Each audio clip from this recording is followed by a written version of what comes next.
तो दोस्तों नेक्स्ट हफ्ते मतलब 6 दिसंबर के दिन प्रेसिडेंट व्लादिमीर पुतिन भारत के दौरे पे आ रहा है। और दोस्तों इस दौरे के दरमियान भारत और रशिया के बीच में कई तरीके के महत्वपूर्ण मुद्दे के ऊपर चर्चा होगा, इसका भी खुलासा हो चुका है। इवन रिपोर्टों में ये भी बताया जा रहा है कि प्रेसिडेंट व्लादिमीर पुतिन के भारत दौरे के दरमियान ही भारत को S-400 जैसे मिसाइलों को सौंपा जा सकता है। पर दोस्तों खाली S-400 नहीं, बल्कि इस दौरे में भारत और रशिया के बीच में कई सारे अन्य डिफेंस मुद्दे और डिफेंस डीलों के ऊपर भी चर्चा होगा। इवन कई सारे डिफेंस डीलों के ऊपर तो हस्ताक्षर भी हो सकता है। रिपोर्ट में बताया जा रहा है कि प्रेसिडेंट व्लादिमीर पुतिन के दौरे के दरमियान भारत और रशिया के बीच में 2+2 डायलॉग के नींव भी रखा जा सकता है। इवन इसके अलावा प्रेसिडेंट व्लादिमीर पुतिन भारत के साथ महत्वपूर्ण नए नए प्रोजेक्ट और नए नए डिफेंस टाई के ऊपर हस्ताक्षर करते हुए अमेरिका जिस तरीके से भारत के साथ आगे बढ़ना चाहता था उसे काउंटर भी करना चाहते हैं। दोस्तों बीते कुछ सालों में अमेरिका के द्वारा भारत को महत्वपूर्ण हथियारों को सप्लाई करते हुए जो ऐतिहासिक रूप में भारत और रशिया के बीच में डिफेंस इक्विपमेंटों के लेन देन होता है उसे चैलेंज करने का प्रयास किया गया। एक तरीके से अगर देखें तो इसमें कुछ सालों में अमेरिका को काफी फायदा भी मिला और अमेरिका भारत से कई तरीके के महत्वपूर्ण डील को हासिल करने में सफलता भी हासिल किए। पर अब प्रेसिडेंट व्लादिमीर पुतिन अपने नए रणनीति के तहत अमेरिका के इस मूव को काउंटर करना चाहते हैं और माना जा रहा है कि प्रेसिडेंट इस बार के भारत के दौरे के दरमियान अपने एक नए रणनीति को आगे बढ़ाएंगे। रिपोर्ट में बताया जा रहा है कि अमेरिका के बढ़ोतरी को काउंटर करने के लिए 6 तारीख के दिन प्रेसिडेंट व्लादिमीर पुतिन के भारत दौरे के दरमियान Kalashnikov assault rifle, very short range air defence system और मिलिट्री लॉजिस्टिक पैक के साथ साथ अपग्रेडेड कॉम्बैट एक्सरसाइज और कई तरीके के ज्वाइंट प्रोजेक्टों के नींव को रखा जा सकता है। जबकि इन सभी चीजों में 2+2 डायलॉग सबसे महत्वपूर्ण है। दोस्तों ये 2+2 डायलॉग दोनों देशों के फॉरेन मिनिस्टर और डिफेंस मिनिस्टर के बीच में होगा, जो कि एक तरीके से डिफेंस कोऑपरेशन और म्यूचुअल अंडरस्टैंडिंग को और मजबूत करने का एक जरिया होगा।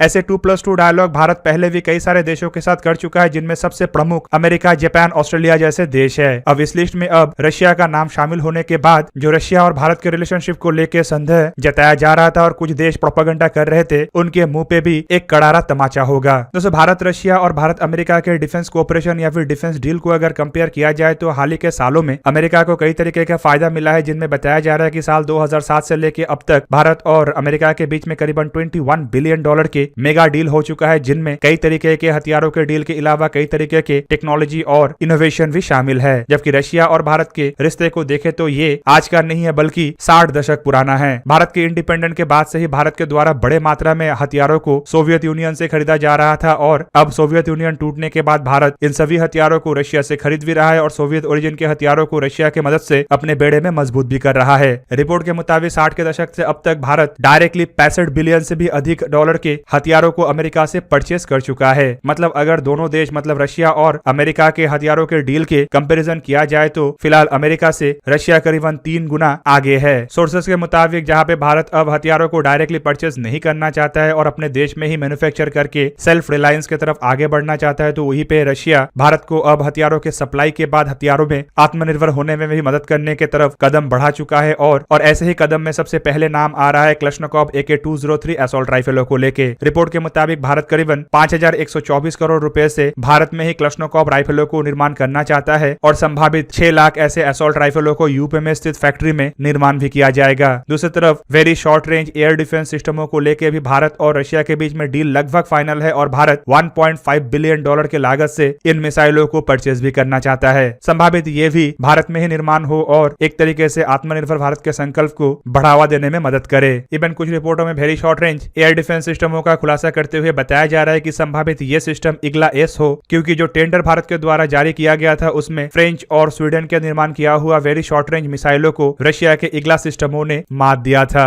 भारत ऐसे करीबन 5000 मिसाइल और इसके एसोसिएटेड इक्विपमेंटों को हासिल करना चाहता है। जबकि उन रिपोर्टों में यह भी बताया जा रहा है कि यह संपूर्ण टेक्नोलॉजी ट्रांसफर के तहत भारत डायनेमिक लिमिटेड के मदद से निर्माण होगा। इसके अलावा जो बड़े बड़े डील है उनमें 200 कामोप KA-2260 लाइट यूटिलिटी चॉपर जैसे डील भी शामिल है और बताया जा रहा है कि इंडियन आर्मी और इंडियन एयरफोर्स की आवश्यकताओं को पूरा करने के लिए इन हेलीकॉप्टरों को भारत रशिया से परचेस करेगा, जिनमें 60 हेलीकॉप्टर तो डायरेक्टली भारत को रशिया से बन के मिलेगा, जबकि बाकी के 140 हेलीकॉप्टरों को 70% इंडिजीनियस इक्विपमेंटों के साथ भारत में टेक्नोलॉजी ट्रांसफर में निर्माण किया जाएगा। संभावित प्रेसिडेंट व्लादिमीर पुतिन के भारत के दौरे के दरमियान इस डील के ऊपर भी हस्ताक्षर हो सकता है। इवन अगर हस्ताक्षर नहीं भी हुआ तो डील को लेकर बड़ा क्लियरेंस मिल सकता है, जिसके बाद भारत लाइट यूटिलिटी हेलीकॉप्टर के प्रोजेक्ट को लेकर भी रशिया के साथ आसानी से आगे बढ़ सकेगा। दोस्तों इन मेगा डीलों के अलावा और एक बड़ा डील का चर्चा पिछले साल शुरू हुआ था, जब भारत और चाइना के बीच में एक तरीके से झड़प का आगाज हुआ था। रिपोर्ट के मुताबिक भारत रशिया से कुछ फाइटर एयरक्राफ्टों को खरीदना भी चाहता है और अपने बेड़े के कुछ फाइटर एयरक्राफ्टों को मॉडर्नाइज करना भी चाहता है, जिनमें 21 पुराने MiG-29 एयरक्राफ्ट से शुरू करके 12 नए सुखोई 30 MKI जैसे एयरक्राफ्ट तो शामिल है ही, साथ में भारतीय वायुसेना के 59 पुराने MiG-29 एयरक्राफ्टों को अपग्रेड करना भी है। बताया जा रहा है कि इसे लेकर भी बातचीत इंडिया और रशिया के बीच में हो सकता है, जबकि भारत नेक्स्ट ईयर तक इस डील को संपूर्ण कर लेना चाहता है, जिसका लागत करीबन 20,000 करोड़ रुपए के आसपास हो सकता है। दोस्तों, मेगा डीलों का अगर बात हो ही रहा है तो नेवी के डील को लेकर भी चर्चा करना चाहिए। और आपके जानकारी के लिए बता दूं कि नेवी के लिए भी एक नए सबमरीन को लीज में लिया जा रहा है, जो कि $3 बिलियन